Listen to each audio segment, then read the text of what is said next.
Je savais que je voulais pas rester en France, parce que j'avais rien à faire ici.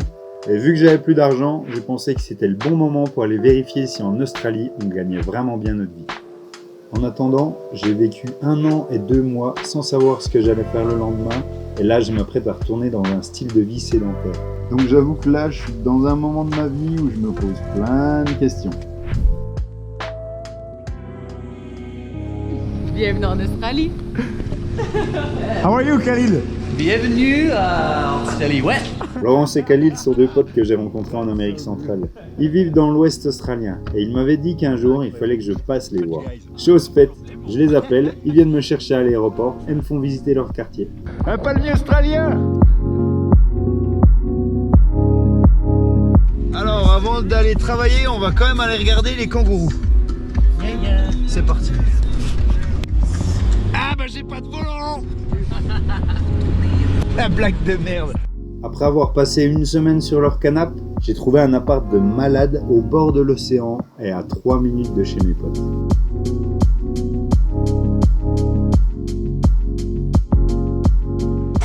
Avec Anto, quand on vivait dans notre voiture, on avait aussi la vue sur la mer depuis notre cuisine.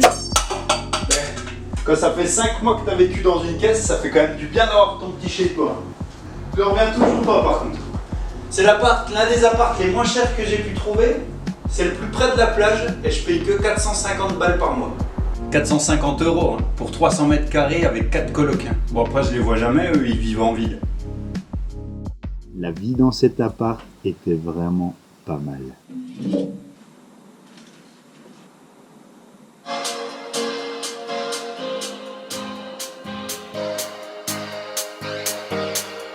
You were right.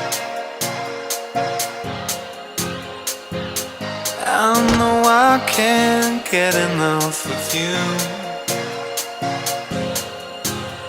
Leave it all to bloom. You were right. I know I can't get enough of you. No, the things that I would do under the water. I'm sinking further down, floating on nothing. I'm nothing. Arms are wide open. I'm calling out your name. Sitting and waiting. Après 1 journée de recherche, je me suis dit que je voulais apprendre à devenir barista. You were right. I know I can't get enough of you. How are you? My last shift. You were right. I know I can't get enough of you. Leave it all to bloom. You were right. Et après 4 mois,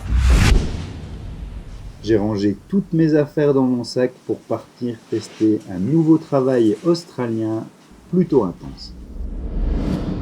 Tu peux être barista en Australie. Il te suffit de faire le premier pas. Après, si comme moi t'aimes pas le café, tu peux très bien aller dans une mine au milieu du désert et être foreur. Hein. Mais ça, c'est vraiment pas cool. Pour obtenir une 2e année de visa en Australie, il faut faire 3 mois de travail dans une ferme, une mine ou dans la construction. J'ai la possibilité de voir à quoi ressemble la vie d'un foreur, alors j'ai choisi la mine. C'était l'entretien d'embauche le plus simple au monde. Il suffisait d'être jeune et en forme. Pour ce qui est des horaires de travail, c'est assez simple. C'est 12 heures par jour pendant 2 semaines, puis 1 semaine de vacances. Quant au lieu du travail, c'est dans le désert, en plein milieu du pays. Il te paie l'avion pour t'amener dans une mine perdue pendant 2 semaines, puis il te renvoie chez toi. Ah purée, je suis au milieu de rien. Oh merde. Welcome in the deep Australia.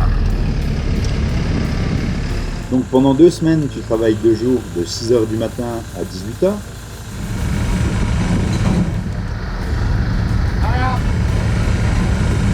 fait un cagnard pas possible parce qu'on est au milieu du désert, il fait 40 degrés.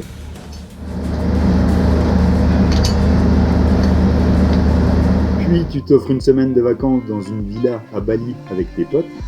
Avec une putain de piscine d'enculé. Et t'enchaînes avec 2 semaines de nuit, de 18h à 6h du mat.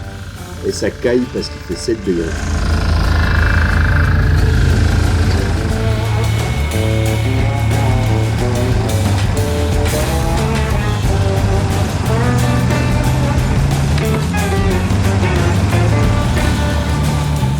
Le pire, c'est quand il pleut. C'est la tempête! Tu commences ton shift tout propre, et 1 heure après, t'es plein de boue, plein de graisse, plein de gasoil, et en plus, t'as les doigts qui gèlent. Ça a pied la barre de soutien du toit. Les gens font ce travail parce qu'ils sont payés 8 000 $ par mois. Mais faut pas oublier de penser que t'as qu'une semaine de temps libre. Bref, travailler dans des mines de lithium, c'est un sacré truc. Comme par exemple ce camion, qui transporte 81 tonnes de minerai qui est composé à 2,6% de lithium. Il y a donc plus de 2 tonnes à extraire. Connaissant le prix du lithium actuel, on peut dire que le camion transporte 30 000 $. Dans cette mine-là, il y a une centaine de camions qui tournent 24 heures sur 24. Et chaque rotation dure 20 minutes. Je vous laisse faire le calcul.